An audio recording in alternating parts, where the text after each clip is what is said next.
Hi everybody, I'm Kathy Ferguson and we're here with UCAN Ministries, and Bill Ferguson is here too. He will jump in a minute.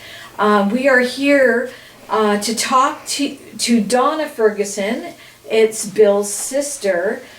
She really had quite a year in 2020, and we want to hear from Donna and the goodness of God, what He's done in her life. So Donna, as I said, you had quite a year in 2020. How did it all start?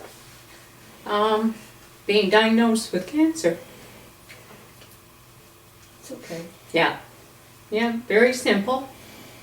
My life turned around in a day. Yeah. And you, the diagnosis was like a suddenly in your life. Yes. You were working, your life was going as normal, and then you got this sudden diagnosis of stage 4 cancer. Yes. And so that, as soon as we hear that word cancer, it's almost like we freeze and we hear that word cancer. So then what happened from there? You went through all the testing, and then the doctor suggested treatment. Aggressive treatment within 2 weeks, which happened. Which is incredible. Yeah. Even that in itself is a miracle that you were able to get your diagnosis and into treatment within 2 weeks during COVID, no less. Yes. That God was able to open that path is just a miracle. What did the doctors want you to go through? How many treatments? 6 treatments of chemotherapy. So you started your treatment. You went through the first 5 treatments with 2 blood transfusions during that time. Yeah, you had 2 blood transfusions, and you did reasonably well for chemotherapy. Yes. So then you went in for your 6th treatment, and then you were going to be done. Tell us what happened on that after that 6th treatment. It was October 12th, and I had been saying that I just felt weaker and weaker at every treatment. And so on October 21st, I woke up in the middle of the night, got up and collapsed. Yeah. Broke my arm. Yeah.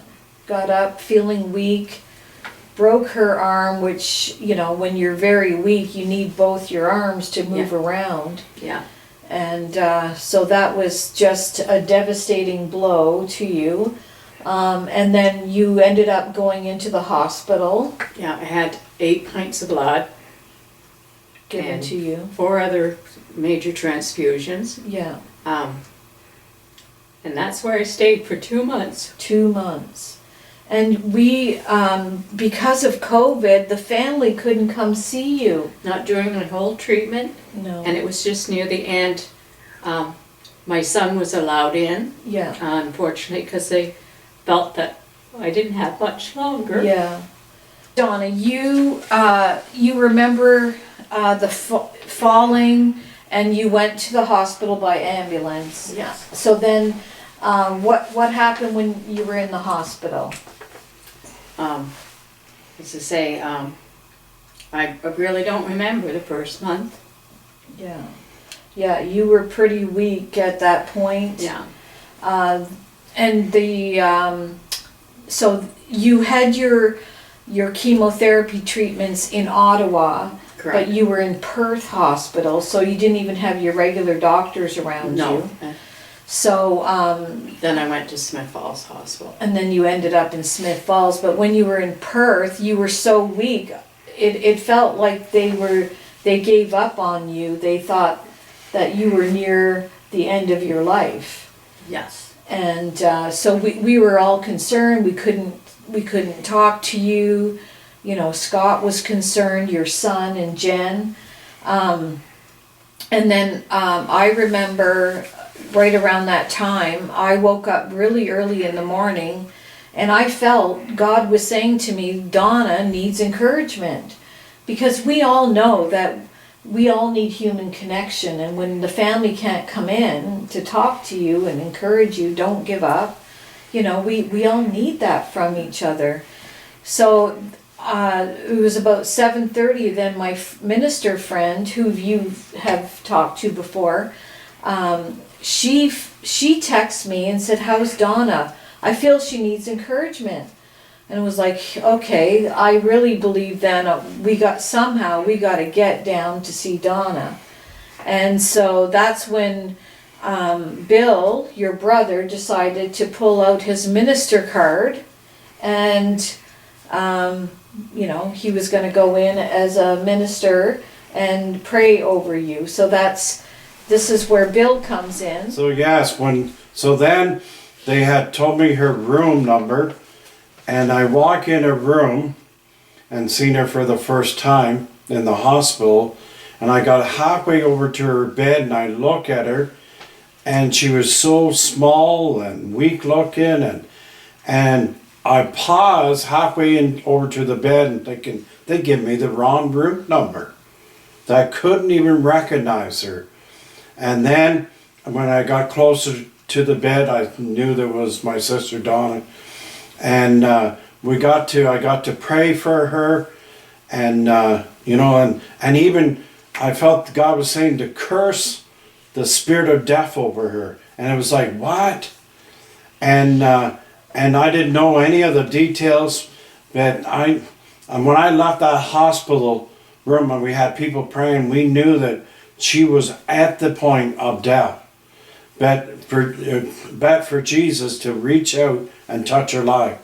And then, we led her in a prayer, and then she said, Jesus, I trust you with my life. And, once she done that, that gave full authority over to Jesus to be there.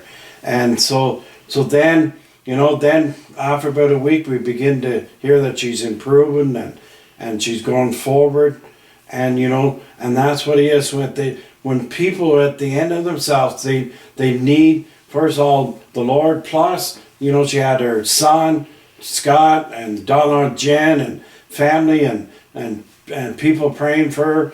And because everybody was joined together, pushing for her, and not only people, Donna, but you yourself had a fight inside of you that saying, no, you're not going to bear me, I'm going to live and not die. So we've seen since that moment, increasing day by day, you're getting stronger and stronger and stronger. So after 2 months, you got to come home. Yes. Which is a miracle. Which they said I would never do. They said you would never be able to come home. They even told your son to get rid of your apartment and everything. Yeah. They gave up. But God. And so thankfully your son listened to you and said, no, I'm not going to get rid of her apartment. We're going to believe and that she's going to be healed. And since you've come home, you've gotten stronger and stronger, and you even went for a follow-up with your oncologist. Mm-hmm. And you had all tests done, and what did the oncologist say? Well, that I was in remission for now, and it was the chemo that had destroyed all my good cells, and that they didn't come back on their own. And she was on phone dealing with the doctors in Smith Falls, and she said, you are a real trooper, because she said, they gave up on you. And I told them, this is my patient, I know her, and she's fighting through all this. She's had a rough time during treatment, and she's handled it. Do not give up on her. So she was very pleased and very proud that I walked in the hospital by myself, because nobody else was allowed to go in still, and made it up to her office and sitting in the chair, and she just thought that was fantastic. Yeah. And that I have a real long way to go to recovery, but there was no doubt in her mind. So yeah. I came home a couple of weeks before Christmas, and as you say, I'm here, I'm living on my own, I have home care every day in the morning only, and functioning. Yeah. Like, you can't ask for any more. And it must feel so good to be home too. Oh, absolutely. Like you can't heal anywhere else than you can in your own home in comfort and. For sure. And that's incredible. And you look so good. Like you have rosy cheeks and you look so healthy. And we're all so thankful that you are a fighter. And I say, that's what I did. I gave up. I believed that I was still full of cancer, and then when I kept hearing, we'll just keep her comfortable. And we'll have to decide where she's going to go. And I thought, when I was diagnosed, I thought, I'm going to fight you with all I have, which I did. And then all of a sudden I gave up. And so that's when I looked at my son and said, in December, because I had to wait 6 weeks after the last treatment to get a PET scan, said, in December 4th, when I have a PET scan, if it shows I still have cancer, then do what you need to do. But until then, fight for me. Because I'm not giving up my home until then. Yeah. So, yeah. And thank the Lord I had him in my life, because he stood up to me so many times with so many different doctors and, but as I say, I hope never to have an experience like that again, but it certainly has changed my life. Yeah. Like, I don't worry about small things anymore, and it is what it is, Yeah. And COVID doesn't help me now, because it really has trapped me too, because I'm not allowed out.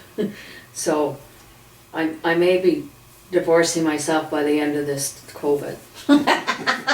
Yeah. So Donna, the people that will watch this video that will experience what you went through or could come to that place, what would you say to them to encourage them? Don't give up. Be positive, and reach out to the people you know that is there for you, and talk to them, and fight. And medically, and I had good medical care, please don't get me wrong, but sometimes it comes to a point, the way our life is, that's what you become, a number. And a lot of people probably ended up being put somewhere that could have made it home if they just had that support that I had from everybody. And but I say, once you give up on yourself, you're doomed. You're just not going to, I wanted to get out of that bed on my own. I wanted to go to the bathroom by myself. And it was all those little things you don't realize that I had to learn how to get out of bed and how to walk again. And then I have to learn how to use my arm again. And I'm still in physio. So it's hard. And it's so easy to say enough's enough. But apparently I should not be here right now. So just believe. Yeah. And if, as I said, if December had showed me with cancer, my life would be different now and I would accept it. But I wasn't giving up until I had all the facts, and there wasn't enough facts for me to lay there and be placed somewhere. And even when you're not feeling well and you're weak, you need people to come alongside you and keep pushing you forward and saying, you know what, if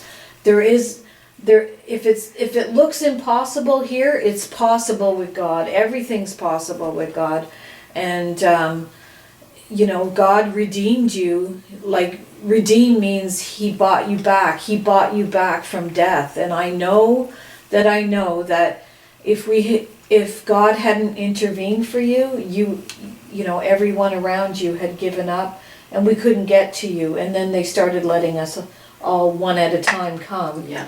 But I'm just so thankful that God intervened and you're here, and your testimony is going to encourage others to keep going and not give up, and God is good and He's faithful to us, and we're so thankful.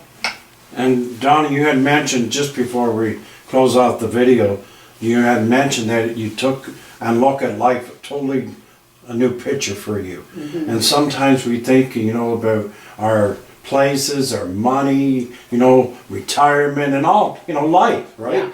But now, how would you say to people that get so focused on the life around you, but at any given time, like you, that door could be open to a health problem that will change your life? What would you say to people that... We none of us thinks this is going to happen to us or our families. It's the same thing with this COVID. But I focus on work. I worked right up until the day I was treated. I was diagnosed. Work was my focus. If something was out of order in my house, I had to get up and fix it right away. Those were my focus points. Then I was too tired to enjoy family, because of my work. Well, that's not so important anymore. Nor is the people I met through work, the customers, how they were so disrespectful to each other. And I say this now, you better love each other, because it can change the next day. I mean, I never thought I would put the fight I had to put up. And so, we don't know what's ahead for us. But one thing, love each other, enjoy life. Yes. Because other material things, because I almost lost all my material precious things that I lived for and worked hard to get and to keep. And I almost lost it all in the blink of an eye. Yeah. And had no control if that had happened. And, and I also said to Scott, please, I don't want to spend the rest of my days laying in a hospital bed. And when you're there thinking that's what your life is going to be, it's very, very scary. So take life now. Enjoy it. Don't take it for granted, and don't take people. Amen. Even when you say that, Donna, it's Jesus who walked the earth 2,000 years back. He said, I'm going to make it simple for the human race. And he said to love God with all your heart, with all your soul, with all your strength, with all your might, and love your neighbor, love each other. And like you were saying, at the end of the day, all what we think is so important at the end of the day is we need to love God, have that connection with Him, and love each other. And we need each other. That's why even to people have to be closed down, and we understand with the virus and all that, but we need the human touch. We need each other, right?